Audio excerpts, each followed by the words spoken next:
আসসালামু আলাইকুম, welcome to my channel. আজকে আমাদের পড়ানো টপিক হচ্ছে লিটারারি ক্রিটিসিজমের another important topic, the metaphysical poets by T S. Eliot. তো আমরা এর বাংলা সামারি শুরু করার আগে এর ইন্ট্রোডাকশনটা জেনে নেই। দি মেটাফিজিক্যাল পোয়েটস হলো বিখ্যাত কবি সমালোচক টি.এস. ইলিয়টের প্রবন্ধ, যা তিনি জে.জি. গ্রিয়ারসনের কাব্য সংকলন metaphysical lyrics and poems of the 7th century Donne to Butler এর রিভিউ হিসেবে রচনা করেন। তার রিভিউটি এত প্রশংসিত হয় যে পরে তা দ্য টাইমস লিটারারি সাপ্লিমেন্টে 1921 সালে প্রকাশিত হয়।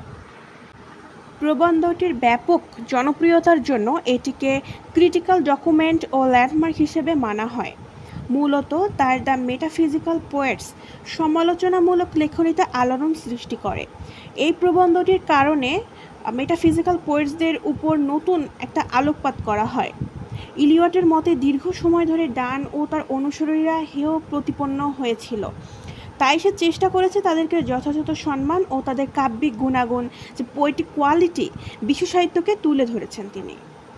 টি.এস. ইলিয়টের সমালোচনামূলক প্রবন্ধটি ইংরেজি সাহিত্যে বেশ প্রভাব ফেলে, যেখানে ইলিয়ট 17 শতকের কবি, যাদেরকে মেটাফিজিক্যাল পোয়েটস হিসেবে অভিহিত করা হতো, তাদের উপর আনীত বিভিন্ন অভিযোগকে খণ্ডন করেন ও তাদেরকে যথাযথ সম্মান দেবার চেষ্টা করেন।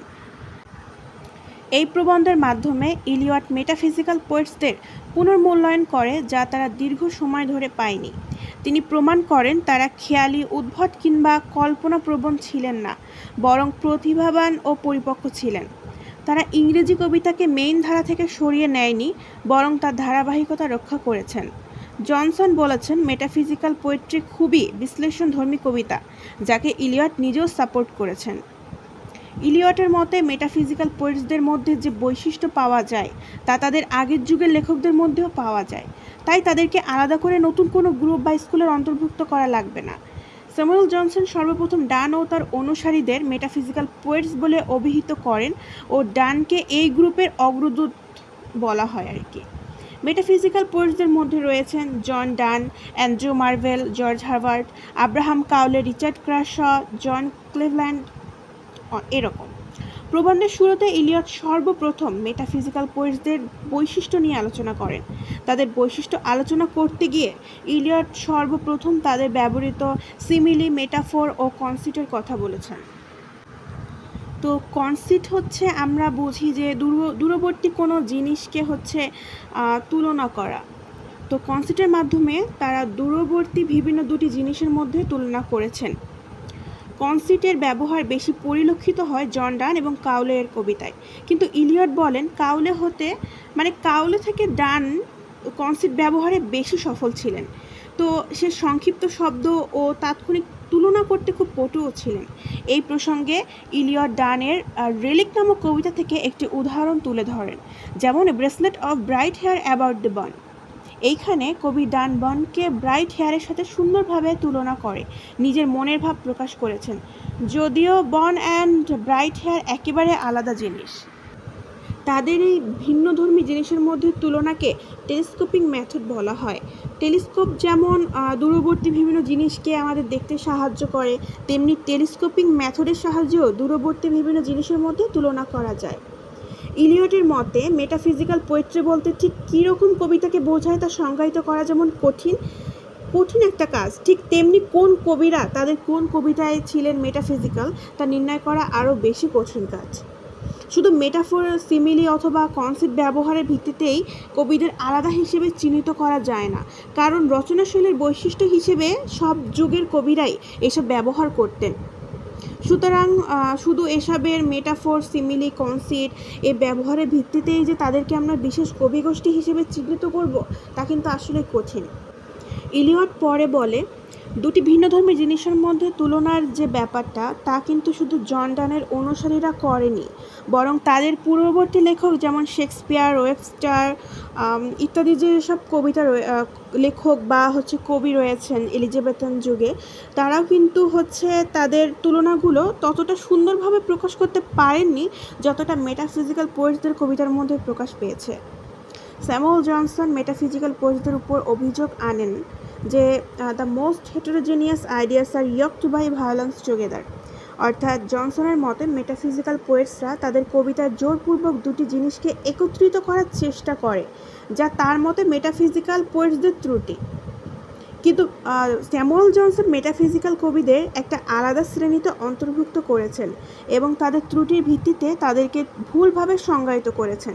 তার মতে মেটাফিজিক্যাল পোয়েটসদের কবিতা একটা স্বতন্ত্র ধারা সৃষ্টি করেছিল, কিন্তু কবিতার যে বৈসাদৃশ্য ভাবনাগুলো একত্রিত করার মাধ্যমে কিন্তু ইলিয়ট বলেন তাদের এই ভিন্নধর্মী জিনিসের মধ্যে একত্রিত করার মাধ্যমে যে নতুন কিছু সৃষ্টি করেছেন, এটাই তাদের শ্রেষ্ঠত্ব। তারা দক্ষভাবে জিনিসগুলোকে ফুটিয়ে তুলেছেন। ইলিয়টের মতে স্যামুয়েল জনসন মেটাফিজিক্যাল পোয়েটসদের যথাযথভাবে সংজ্ঞায়িত করতে পারেননি। তিনি দ্য লাইফ অফ কাউলেকে ভুলভাবে তাদেরকে বিশ্লেষণ করেছে। তো ইলিয়ট বলেন জনসন মূলত মেটাফিজিক্যাল পোয়েটসদের ভুল ত্রুটি দ্বারাই তাদেরকে সংজ্ঞায়িত করতে চেয়েছেন, যার ফলে সে সফল হয়নি।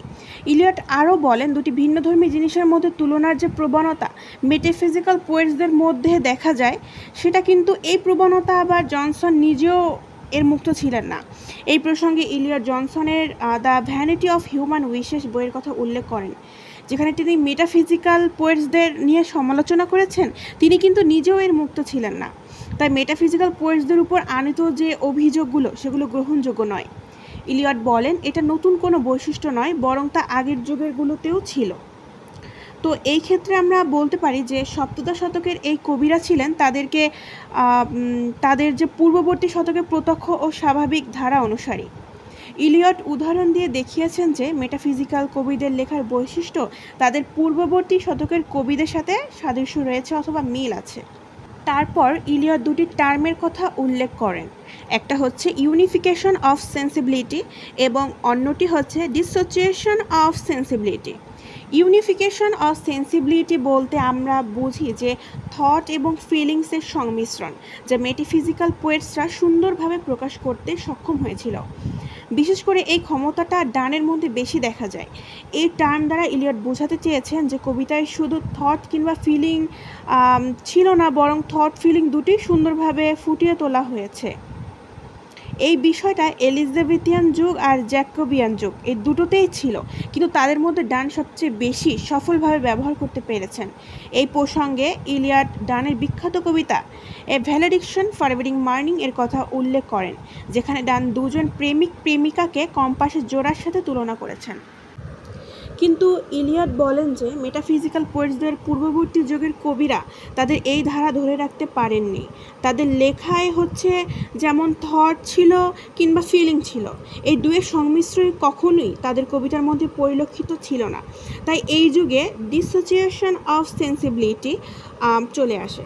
থট ও ফিলিংয়ের আলাদা বা বিচ্ছিন্ন হয়ে যাওয়াকে ডিসোসিয়েশন অফ সেন্সিবিলিটি বলা হয়। ইলিয়টের মতে ডান ও হার্ভার্ড এর পরে ইংলিশ পোয়েট্রিতে একটা পরিবর্তন চলে আসে। কবিরা থটের সাথে ফিলিংসের একত্রিতকরণ করতে ব্যর্থ হয়।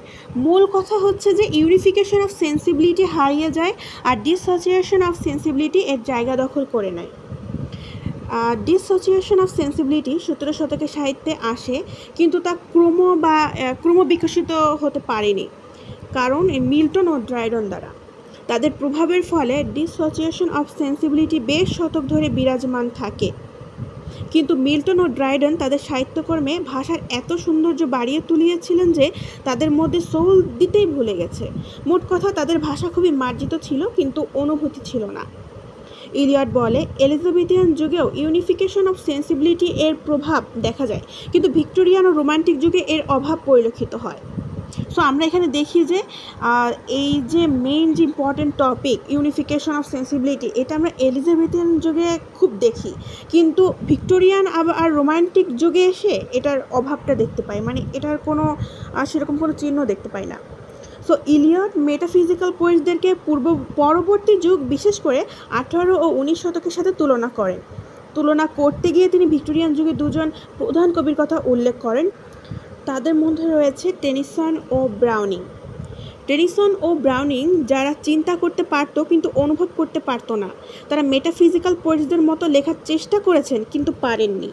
টেনিসন ও ব্রাউনিং সম্পর্কে এলিয়ট বলেন, তারা তাদের অভিজ্ঞতাকে দিয়ে চিন্তা করতে পারতেন, কিন্তু কবিতায় যে তা প্রকাশ করতে হবে সেটা সক্ষম ছিলেন না। তারা চিন্তা করতে পারতেন, কিন্তু তারা তাদের চিন্তাকে দ্রুত অনুভব করতে পারতেন না যতটা দ্রুত গোলাপের সৌরভ ছড়ায়। তাই এলিয়ট পরবর্তী যুগের বিশেষ করে 18 ও 19 শতকের কবিদের রিফ্লেক্টিভ পোয়েটস বলেছেন। তারপর এলিয়ট মডার্ন যুগে আসেন এবং এই যুগের অন্তর্ভুক্ত সে নিজেও ছিলেন। মডার্ন যুগের কবিরা তাদের কবিতায় বিভিন্ন কনসেপ্টস মেথডস ব্যবহার করেছেন যা অনেকটাই মেটাফিজিক্যাল পোয়েটসদের সাথে মিলে যায়। মডার্ন কবিরা থট ও ফিলিংয়ের সংমিশ্রণ ঘটাতে পারতেন, যা ইলিয়ট নিজেও নিজের কবিতায় করেছেন। তাই ইলিয়ট বলেন, মডার্ন পোয়েটসরা হলো মেটাফিজিক্যাল পোয়েটসদের উত্তরসূরি এবং এর ধারাটি এলিজাবেথান যুগ থেকে মডার্ন যুগে এসেছে। তো আমরা এখানে বলতে পারি যে মেটাফিজিক্যাল পোয়েটসরা হচ্ছে অ্যাকচুয়াল ইন্টেলেকচুয়াল, আর হচ্ছে poets of the later periods হচ্ছে রিফ্লেক্টিভ পোয়েটস। তো তিনি বলেন যে কবির বিভিন্ন দক্ষতা ও গুণ থাকার পাশাপাশি ইউনিফিকেশন অফ সেন্সিবিলিটি থাকা আবশ্যক। ইলিয়ট বলেন, কবিতা যদি জটিল ও কঠিন হয়, তার মধ্যে যদি ইউনিফিকেশন অফ সেন্সিবিলিটি থাকে তাহলে তা সম্পূর্ণ।